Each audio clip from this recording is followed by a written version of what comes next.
menyembah. Saya akan jelaskan tentang kondisi kuburan Nabi sallallahu alaihi wasallam agar kita tahu, karena banyak orang jadikan syubhat, katanya Nabi larang kuburan dibangun di atasnya masjid, ternyata kuburan Nabi dalam masjid. Demikian kata mereka. Hari ini kita main pensil warna ya. Baik ya. Hadirin, kita akan bicara tentang kuburan Nabi.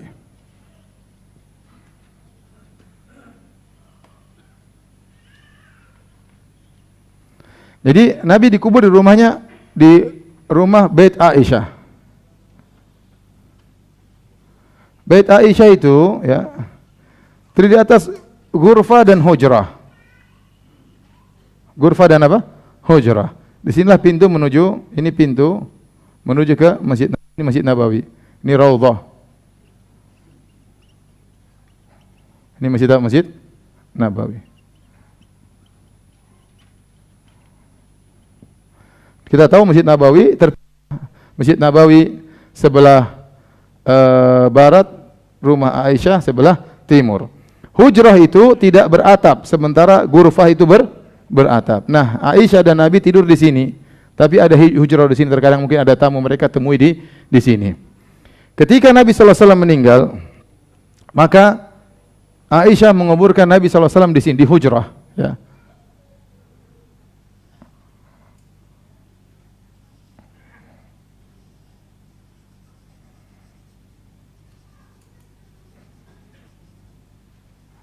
Ini gambarannya, misalnya di kuburan Nabi sallallahu alaihi wasallam.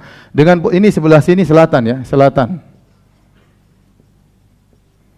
Kiblat. Karena kiblat di Madinah menghadap apa? Selatan. Sini barat, sini timur. Harus syarqiyah ya. Baik. Kepala Nabi sebelah sana ya, sebelah barat, kaki Nabi sebelah timur, kemudian Nabi dihadapkan menghadap ke mana? Ke kiblat, menghadap ke kiblat. Dan Nabi wafat tahun berapa? Nabi sallallahu alaihi wasallam wafat tahun berapa? 11 Hijriah. 11 Hijriah. Setelah itu Abu Bakar radhiyallahu anhu meninggal dunia, kemudian dikuburkan di sini.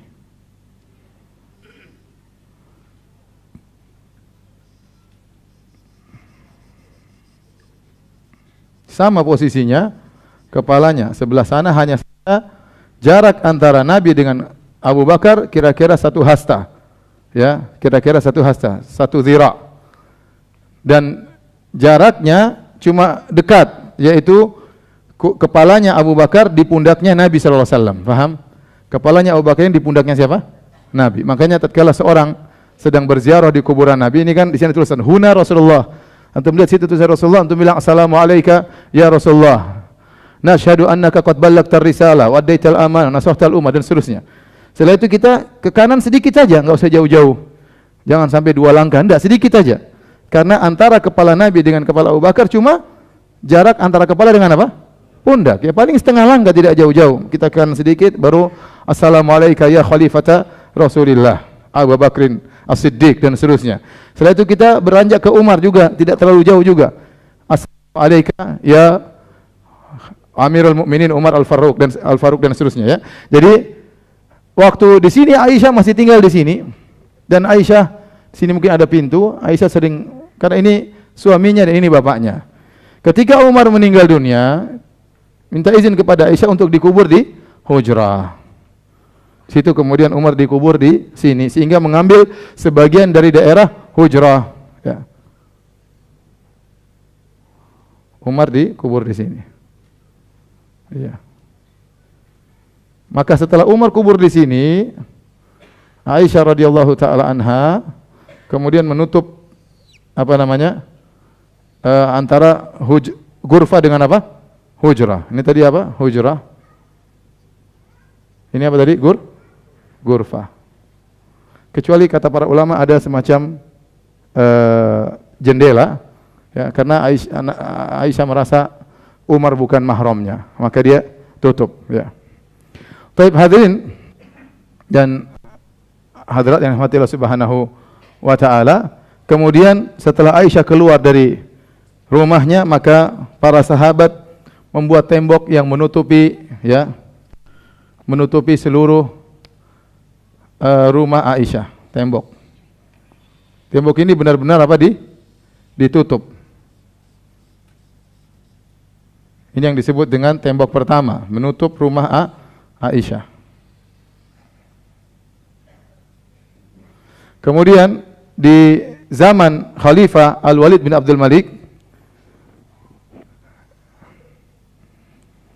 di zaman Khalifah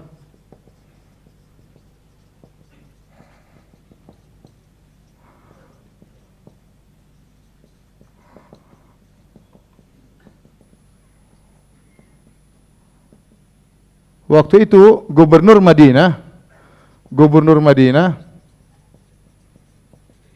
adalah Umar bin Abdul Aziz.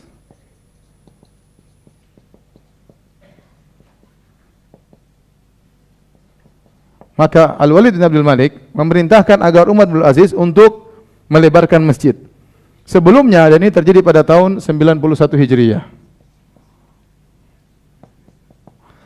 Prosesnya berlangsung dari tahun 88 kalau tidak salah sampai selesai pada tahun 91 Hijriyah.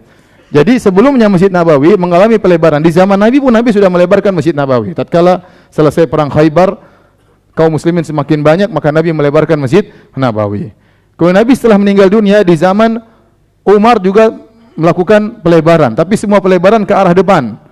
Di zaman Utsman juga mengalami pelebaran Masjid Nabawi. Semuanya paling pelebaran ke arah depan atau kanan dan apa? Belakang. Mereka tidak melebarkan masjid ke sebelah kiri. Kenapa? Karena di sini ada kuburan apa? Kuburan Nabi sallallahu alaihi wasallam. Selalu pelebaran ke depan, kanan maupun apa? Ke belakang. Di zaman Khalifah Al-Walid bin Abdul Malik, dia perintahkan Umar bin Al-Aziz untuk melebarkan masjid ke arah kiri, ke arah timur. Sehingga akhirnya hujrah Aisyah masuk ke dalam areal masjid. Namun di zaman itu mereka membuat tembok yang kedua.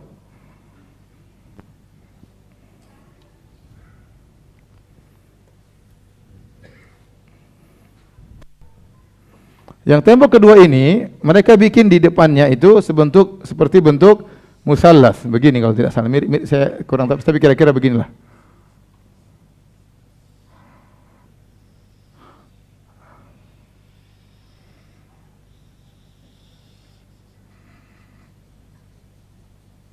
Bagus enggak?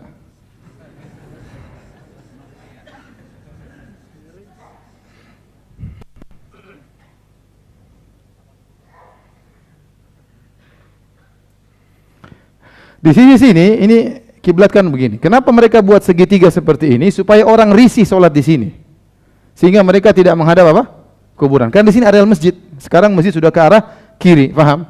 Sehingga sekarang kuburan sudah masuk dalam areal masjid. Tadinya masjid cuma di sini. Sini nggak ada masjid.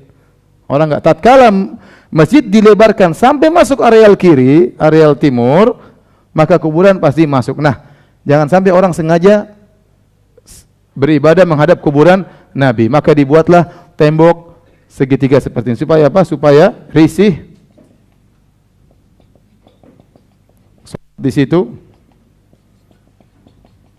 karena menghadap kuburan Nabi.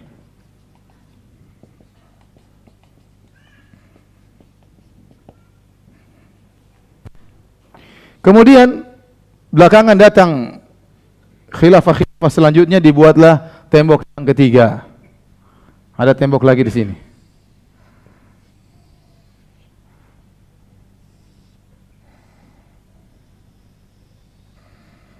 Tembok yang ketiga.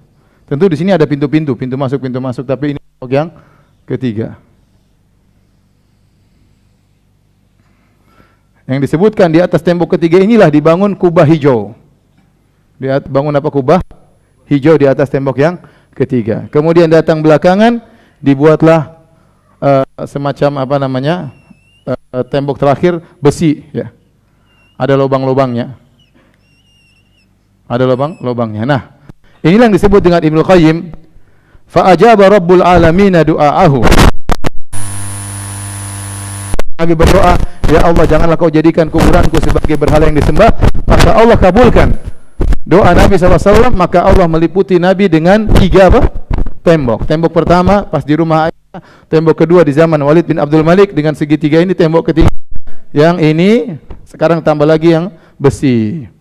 Jadi antum dari sini ini sampai mengambil daerah yang banyak disebutkan antara hujrah Nabi dinding rumah Aisyah sampai ke sini ini 3 meter. Jadi maksudnya demi untuk menjaga kuburan Nabi tidak disembah sampai areal Raudhah diambil 3 meter.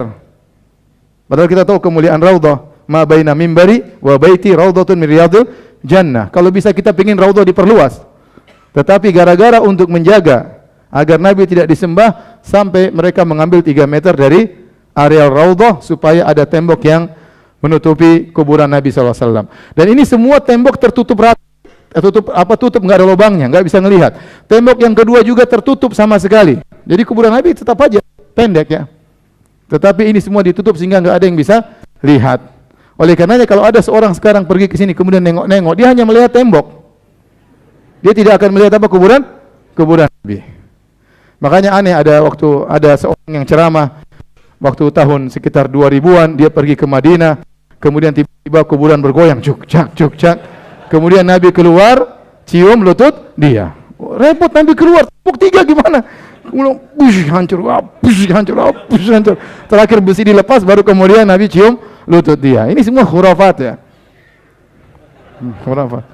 Gimana Nabi keluar coba? Bayangkan, ini tembok 3 ya. Ada lagi satu, katanya Toriko apa ya, yang mengaku sebagai cucu Nabi SAW. Dia sebutkan dalam biografinya, dia datang dari jauh menuju Masjid Nabawi. Kemudian dia menyampaikan senandung-senandung syair memuji kakeknya, rindu kerinduannya terhadap kakeknya. Tiba-tiba kuburan Nabi, keluar tangan Nabi begini. Akhirnya dia datang kemudian mencium tangan kakeknya. Gimana mau cium, ada 3 tembok di sini? Paham? Dia nggak bisa tembus. Ini semua khurafat. Orang buat cerita ya. Kita cerita. Jadi ini semua dalam rangka agar kuburan Nabi tidak disembah. Dan benar sekarang nggak ada yang bisa nyentuh kuburan Nabi, jauh yang. Tapi namanya orang kalau nekat sudah, kalau kuburan nggak sampai, ya udah ini disentuh-sentuh, nggak ada masalah. Ya. Maksud hati mencium kuburan Nabi apa daya, bibir tak sampai, akhirnya sudah ini aja yang dicium. Saya pernah lihat juga sebagian orang Indonesia, mereka di sini tidak boleh, akhirnya mereka keluar masjid, mereka sujud menghadap kuburan Nabi. Padahal kiblat sebelah sana. Lihat dengan mata kepala saya sendiri, orang-orang Indonesia, kasihan ya. Siapa yang ngajarin mereka nggak tahu, tapi demikianlah yang terjadi. Nah ini kira-kira gambaran tentang kuburan Nabi Shallallahu Alaihi Wasallam. Yang dari sini, ya, sebagian ulama mengatakan sebenarnya kalau seorang memikirkan dengan baik, sebenarnya kuburan Nabi ini bukan dari areal masjid. Di zaman pun oleh para ulama, di zaman kekhilafan sebagian khalifah di Turki Utsmaniyah, di sini dibuat jalan. Sini ada mamar. Ada jalan sehingga sebagian orang berusaha mulai tawaf di kuburan Nabi. Jalan sini pura-pura ya. Lewat sini pura-pura. Terus sini lewat sini putar. Ini tawaf akhirnya. Dan itu di pemerintah Arab Saudi akhirnya ditutup, enggak boleh sholat daerah sini, dilarang, ditutup. Karena kalau dibuka celah untuk sholat sini, nanti orang bisa tawaf di kuburan apa? Nabi SAW. Itu khawatir, itu juga sarana menuju kepada kesyirikan. Ya. Akhirnya sekarang daerah sini tidak boleh sholat. Makanya sebagian ulama mengatakan kalau antum melihat kuburan Nabi seperti ini, sepertinya dalam masjid tapi dia di luar masjid. Kenapa? Dia sudah ditutup dengan berbagai macam tembok seakan-akan suatu yang tersendiri. Ibarat kalau dalam masjid dibuat WC secara khusus, itu WC bukan bagian masjid, tapi sudah dibuat bangunan yang sedemikian rupa meskipun zahirnya dalam masjid, tapi dia sebenarnya mengambil hukum di luar masjid. Apalagi kondisi Masjid Nabawi sekarang ini begini ya.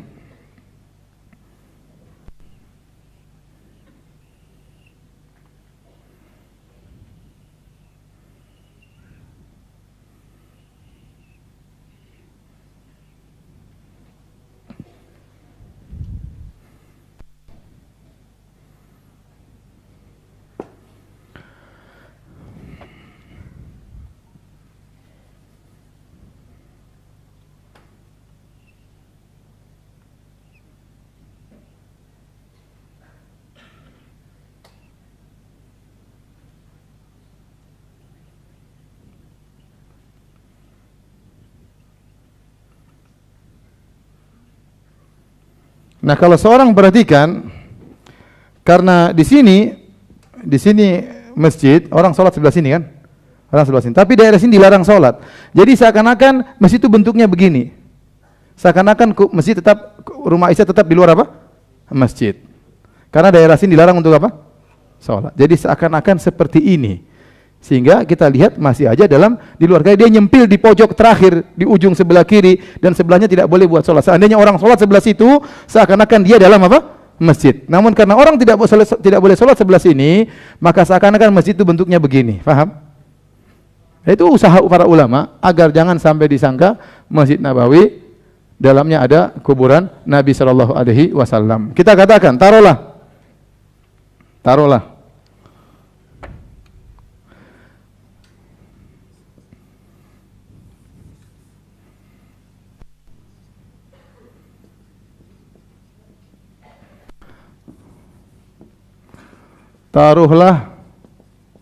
benar kuburan Nabi sallallahu alaihi wasallam dalam masjid.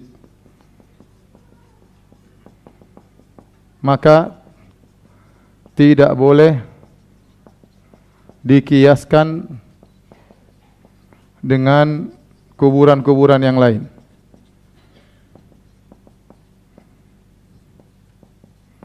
Karena pertama, ya, kuburan Nabi tidak mungkin dipindahkan.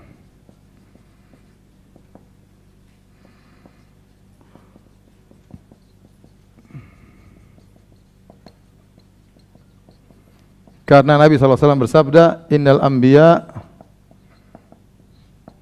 dufinu haitsu matu. Para nabi dikubur di mana mereka meninggal.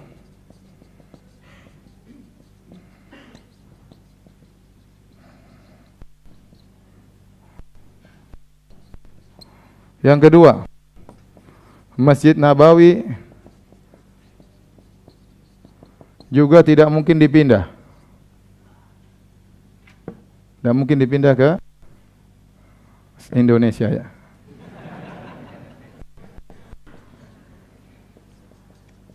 Kenapa? Karena posisi masjid yang menentukan adalah Allah.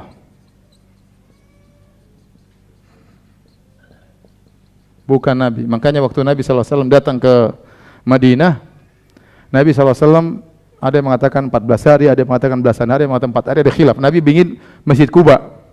Nabi ingin Masjid Quba. Setelah itu Nabi SAW pergi dari Quba menuju ke kota Madinah. Kemudian Nabi berjalan, banyak orang minta Nabi, ayo mampir ke tempat kami, untuk tempat kami. Kata Nabi kepada ontanya, da'uha fa innaha ma'murah. Biarkan ontaku berjalan, dia sedang diperintahkan. Ya, Nabi nolak dengan enak, ya, nggak bisa. Ini ontanya lagi jalan sendiri. Nggak bisa mampir sini, nggak bisa mampir sini, ya. Nabi jalan. Ya. Ontanya jalan terus sampai berhenti di lokasi pembangunan Masjid Nabawi. Yang perintahkan ontanya ke situ siapa? Allah Subhanahu Wa Taala. Jadi posisi Masjid Nabawi nggak mungkin dipindah. Dan Nabi berkata, "Salatun fi masjidi hadza." Salat di masjidku ini khairun min alfi salatin fi ma siwahu. Lebih baik daripada 1000 kali salat di masjid-masjid yang lain. Dari sini kita tahu semua kuburan dan masjid tidak bisa dikiaskan dengan kuburan Nabi dan Masjid Nabawi. Seandainya ada kuburan, kemudian dibangun masjid di atas kuburan, masjidnya kuburan dulu, baru masjid harus dibongkar karena kuburan lebih dahulu, dan kuburan orang Islam, orang Muslim ada kehormatannya. Masjid yang harus dibongkar, nggak ada masalah rumah Allah, karena itu dibangun di atas kebatilan, bongkar. Kalau seandainya masjid dulu, kemudian kuburan belakangan, kuburan yang harus dipindahkan. Kuburan siapapun harus pindahkan karena rumah Allah punya kehormatan. Adapun itu tidak mungkin berlaku kepada kuburan Nabi dan juga Masjid Nabawi. Dan yang ketiga, asalnya kuburan Nabi di luar masjid. Dan menurut sebagian ulama,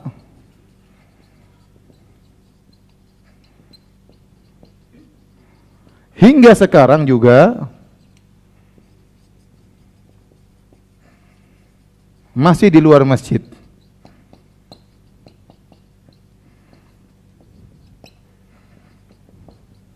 Berdasarkan gambar ini saya.